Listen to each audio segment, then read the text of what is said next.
আসসালামু আলাইকুম everyone, welcome to my new video. কেমন আছো সবাই? আশা করছি সবাই ভালো আছে।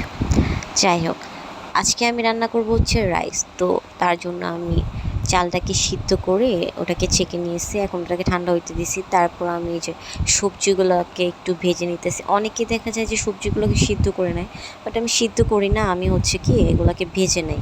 তারপর এই যে আমি একটু কাঁচামরিচটাকে দিয়ে ওইটাকে ফ্রাই করে নিতেছি, ঝালটা যেন বের হয়। তারপর আমার ওটা শেষে আমি এখন ডিমটাকে ফ্রাই করে নিতেছি। এখন ডিমটা ফ্রাই হওয়ার পরে আমি যে মাংসগুলোকেও ফ্রাই করে নিতেছি। আমার কাছে না রাইস অনেক ভালো লাগে।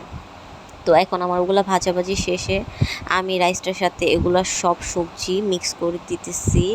আর আমার হাজব্যান্ড কিছুদিন যাবত ধরে আমার বলতেছিল রাইস খাওয়ার জন্য। এমনিতে আমরা বাইরেই বেশিরভাগ রাইস খাইতে যাই, বাট মাঝে মাঝে হয় না যে বাসায় খাবে, তাই আজকে একটু বানিয়ে দিলাম ওরে। এখন আমি এটার মধ্যে সয়া সস দিয়ে দিতেছি, তারপর এগুলো সব একসাথে দিয়ে এটাকে মিক্স করে আমি এটাকে দমে বসায় দেব।